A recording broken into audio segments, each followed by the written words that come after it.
Right, ladies and gents, so today we're going to be doing a little bit of a different video. So clearly I am not going to do a tutorial today. I am going to be talking to you guys about the experience I had with my illness. So I haven't really talked too much about this on my channel, and today's video is probably going to be a little bit long, so get comfortable. I got my pillow here, my water, which is right here, and grab a snack while you're at it. Honestly, make yourself at home. So today's video is a little bit difficult for me because it is still something that is relatively new. It's something that was a very negative experience for me. So talking about it kind of brings those emotions back. So if at any point in this video I don't seem like myself or I seem a little bit uncomfortable, it's because I don't like talking about this. But I figured if I can make this video for at least one person and help at least one person, then it would be totally worth it. And that takes me to my next point. I'm not making this video because I want pity. I'm not making this video for attention, and I'm not making this video to complain or anything like that. I'm strictly doing this so that I can help someone, and matter of fact, there was someone who left a comment a couple weeks ago saying they just got diagnosed with an illness and they wanted to hear my story, so I'm doing this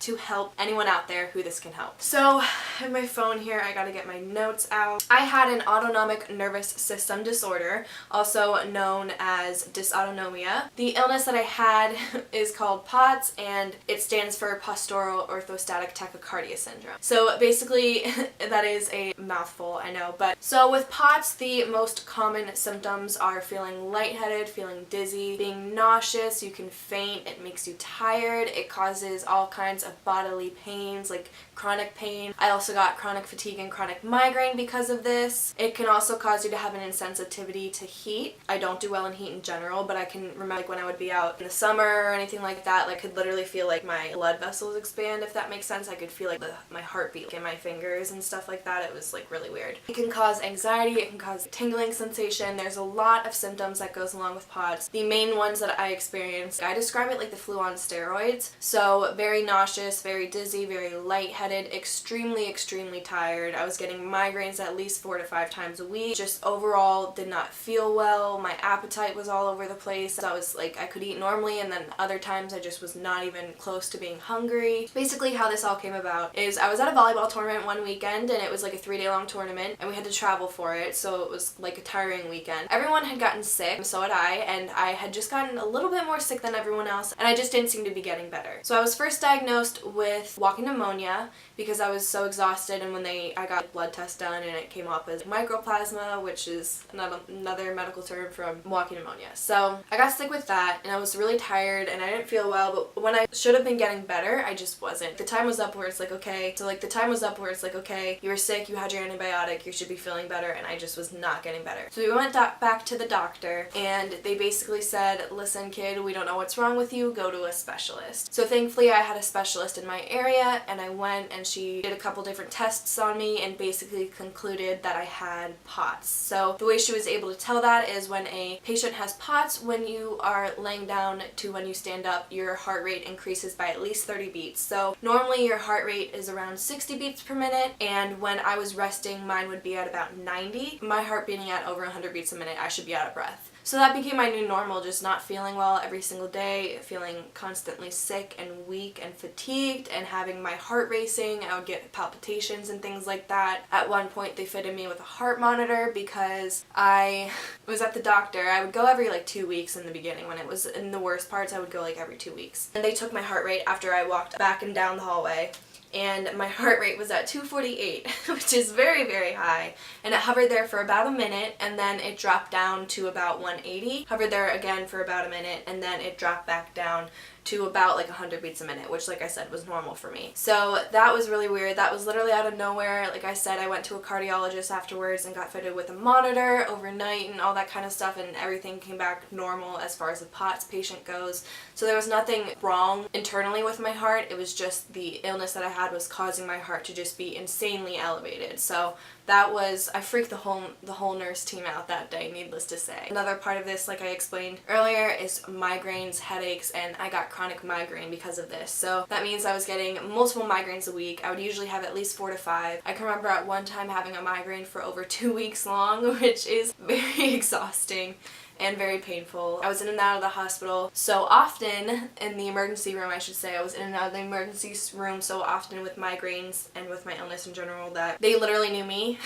Like the one time I was admitted into the ER because of a migraine, they were like, oh, we were just talking about you. They knew me on a first name basis and they knew who I was just because I was in and out of there so often. I was going to a neurologist for my migraines, but it took a while to find the right migraine medication for me, which was hard because I'm very sensitive to medications and I often get side effects. So I can remember like some side effects from the medication that I had been put on. I would just get pain in my jaw, like pain behind my eyes. I would feel just completely out of it. My brain was foggy. I didn't feel right. So that was hard getting on a regular medication routine. So I was on medication from a cardiologist to help with my heart because it was just beating so quickly, which I believe that's called a beta blocker. Going, I guess, is why they put me on that. So imagine drinking a lot of water, eating a lot of salt, and being on a steroid. I literally blew up like a balloon, which was really hard for me because I was in the best shape of my life because I was playing volleyball literally all the time. I'd been playing volleyball for years, so I was super athletic, and my body went from being so strong to feeling like I just couldn't even look at myself in the mirror because of how much weight I'd gained. I didn't feel beautiful anymore, which is horrible. No one should ever have to feel that way, and the only reason I felt that way is because society made me feel like I had to be a certain size to be beautiful, which is bullshit. I'm sorry, excuse my language, I just want to put that out there. That is not true in any way, shape, or form, and that is detrimental to your health. And throughout this whole process, I kind of retained that weight because, like I said, I was drinking salt, ew. I was drinking a lot of water, eating a lot of salt, and I was on that steroid. So that was something that was really hard, especially being a teenage girl. To begin with, you already feel self-conscious about your body, but having that as well was even worse. I just can remember resenting myself and like hating what I saw in the mirror, which is just so unhealthy. And I'd love to talk more about this in another video. I could make a whole video on this topic in its own, so just to throw that out there. But anyways, getting off topic here. So they had me on a bunch of different medications. The most medications I was on at one time was, I believe, about 14.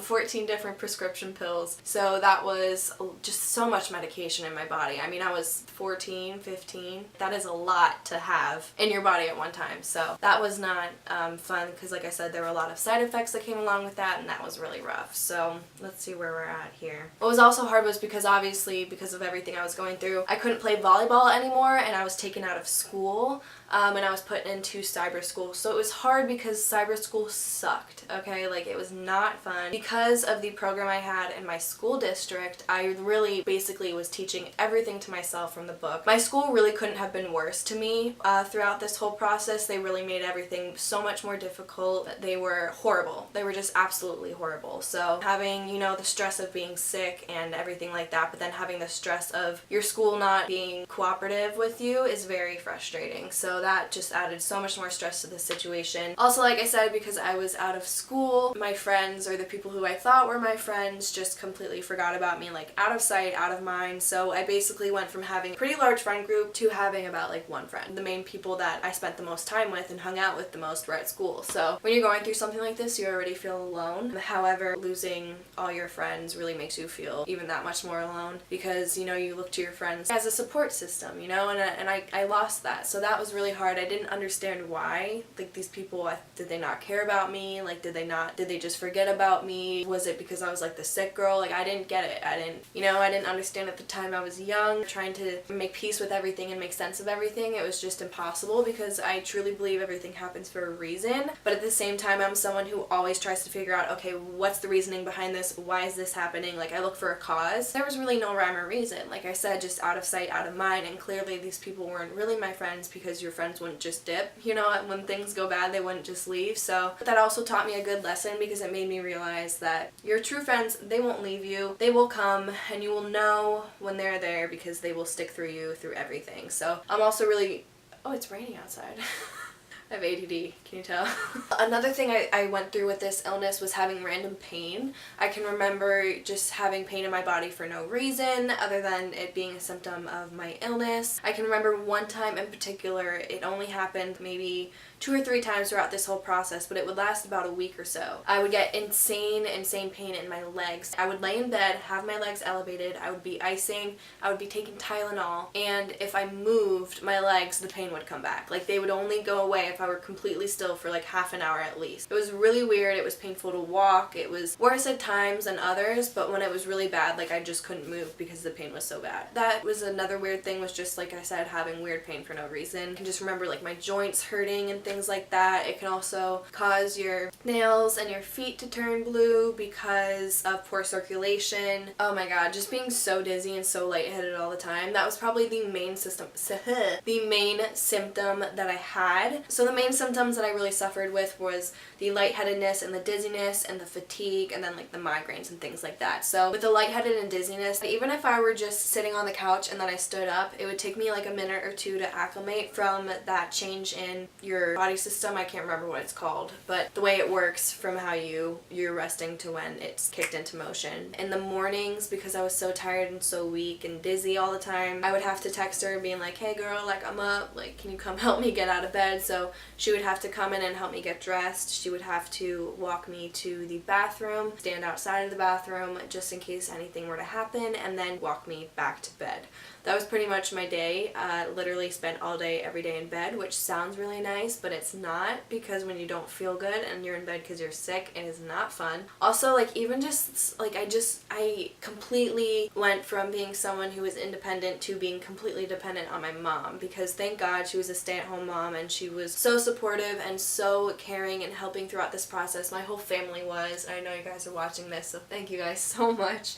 And I'm sorry for the hell I put you through. I couldn't even shower alone. My mom would have to be in the bathroom just in case I passed out, or like upstairs just in case something were to happen. I went from doing things on my own, doing normal things on my own, to even having the most simple tasks having to have help with. Another thing that was hard was most of the time I was a heavier weight, but there was one year where I was really not doing well, and I actually completely lost my appetite. I couldn't eat and I started losing weight, and that was scary because it was like I couldn't stop it. Like, I literally couldn't. I never dropped anywhere to super dangerous, but I lost about 5 to 10 pounds, I'd say, and it took a little bit to get that weight back up, and that was not healthy for me either, because I went from seeing myself to being larger than I normally was to being back to what I was before I got sick, like the weight I was at. So that made me kind of think like, okay, well, if I don't eat, then I won't gain weight, which is not healthy at all. That was not a healthy mindset to have, or a healthy outlook to have. It is very self-destructive, and that is not the right way to do things. So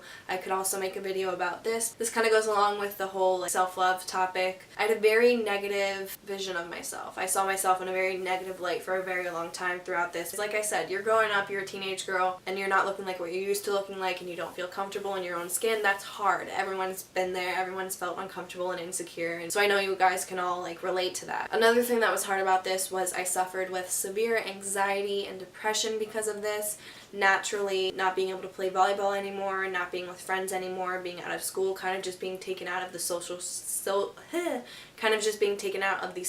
scene in general. I just felt so alone. This sounds really deep and dark, but everything that was positive and happy thing for me, I just couldn't do anymore because of this illness. So I know what it's like to feel completely hopeless and to feel just literally done and sad and depressed. So I know what that's like. I know what it's like to have severe anxiety and have panic attacks. That was something that was really hard for me. Like, my first panic attack, I had no idea what was happening, and you just completely freak out and kind of just black out and shut down. So I can also talk about that in another video. I feel like this video has a lot of different segues that I want to talk about, because I'm more than someone who can just show you how to beat your face, and I feel like I could really help a lot of people, and maybe if I couldn't, it just feels nice to open and communicate and talk to the camera about this. Honestly, this is very therapeutic for me. You know, something that was difficult, I went to counseling and got put on medication and all that kind of stuff, and I'm not afraid to say that. I still struggle with anxiety and depression to this day. I'm only human, and you know, sometimes life gets hard, but anyways, I keep getting off topic. Another thing is just like the overwhelming fatigue, and because I had chronic fatigue, just feeling as if your body weighs 3,000 pounds, you're so tired. Just the thought of getting from my bed to the bathroom was the hardest thing to have to do because I was just physically so exhausted. Even just being downstairs and being like, okay, I have to go upstairs to go to bed, the thought of that literally exhausted me because it was just, I had no energy to give. I had nothing. Even the simplest things became that much impossible almost. They felt impossible because of how physically weak and exhausted I was just all the time. At the tail end of this, I actually got insomnia. Even if I was exhausted and tired, I just could not sleep for no rhyme or reason except the fact that I had insomnia because of POTS. I actually went to like a sleep study and everything because I was like, you guys, I'm not sleeping. I'm genuinely losing my mind because of this. Like, I need to sleep. And they did tests on me and everything came back fine. They were like, you're fine. And I'm like, no, I'm not. I'm not sleeping. I'm not making this up. For the love of God, help me. I was taking Benadryl at night, like 2 Benadryl a night at one point just to try to help me get a few hours of sleep. And then I would wake up and be exhausted from the Benadryl and from not sleeping, but I couldn't sleep because I had insomnia. So it was just like the most frustrating thing, and it just contradicts itself in general. So that was really hard. I feel like I've said that after everything, but this whole experience was the hardest thing I've been through. So like I said, I had like 3 doctors. I was like doctor's appointments all the time. I never got to experience like the young, naive teenagehood, you know what I mean? Because I was literally sick all throughout the last year of middle school and high school, and I felt like I missed out on a lot. To be quite honest, I still do feel like I've missed out on a lot as just like being a young, dumb teenager, to be quite honest with you. With dysautonomia, you have times that are better than others. So for example, in the summer, I would feel better when the sun was out more, you get more vitamin D, you naturally have a little bit more energy. There's not as many bugs and viruses in the air as when in winter and fall I would get really sick really quick. And I would have no energy and it would go right back. So it's kind of all throughout the years, it was kind of like a roller coaster ride of just like up and down and up and down and up and down. When you're up, just waiting because I know it's going to happen again and I know I'm going to get sick again. And that actually reminds me, in high school I tried out for volleyball and I didn't want to try out because I was like, I'm going to get sick again, so why even be on the team? I got sick again. But yeah, so that's actually how I got addicted to YouTube, was through watching so many videos because I had so much time on my hand and I got obsessed with makeup. And it's so weird to think that like this is the same room I used to be so sick in, and now I'm doing what I love so much. I love creating content and filming videos with you guys, and it's really weird to see like how life has turned around, but yeah, that's weird. So yeah, another thing about having times where I feel better than others is people, or at least the people who I thought were my friends, they didn't understand. So they were like, okay, you're perfectly fine in summer, or you feel better in summer, but yet you can't go to school. Like, you're faking it. You obviously just don't want to go to school. You don't want to do the work. And I'm like, really? You nailed it on the head. I don't want to be in school. I would much rather be home sick as a dog, wasting my freaking teen years away. Like, you got it. Like, no. That is not at all the case. That was very frustrating. It was like, I'm literally not making this up. Like, it's just how my illness works. That was something that was always very frustrating and that I felt like a lot of anger towards, was just like being like, I'm genuinely sick. Stop giving me shit. Like, people would make a joke, oh, like, you're still alive. Like, oh, I thought you died. Like, oh, are you dead yet? Are you serious? It was okay, yeah, haha. I've been gone for a long time, I get it. But it gets old, and it's just like, if you only knew how bad it really was, like, you wouldn't be joking about that. So anyways, I digress.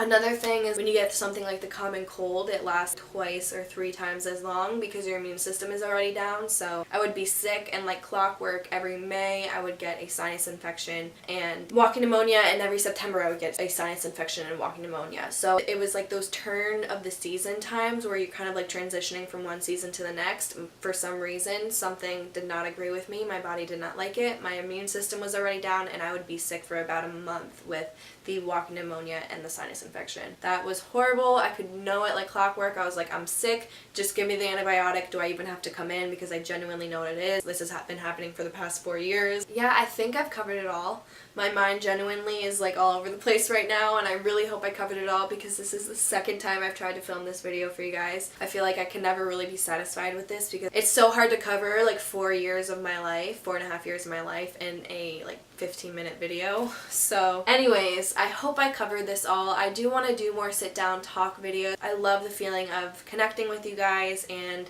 talking about real life things, because even though I love makeup and I love beauty and all that kind of fun stuff, this is real life, and you go through stuff and you experience things, hard times, good times, whatever it may be, and I think I have some experience with a couple of harder things in life, and I would like to share that with you guys. So if you want to see more videos about maybe like struggling with self-love or struggling with depression or anxiety or with your body image or anything like that, weight gain, fitness, anything, honestly, I would love to talk about and I would love to make videos. So if you guys want to leave comments down below on other videos that I can do, like sit down talk videos like this, that would make me so happy, because I genuinely loved filming this for you, which is so weird because, like I said in the beginning, I'm super uncomfortable talking about this, but I just feel very chill, you know, and connected, and that's cool. So I'm gonna end the video here. I'm just gonna sign off, and I want to thank you guys so much if you stuck around to the end for watching. I appreciate you, and I appreciate your support. It means the world to me.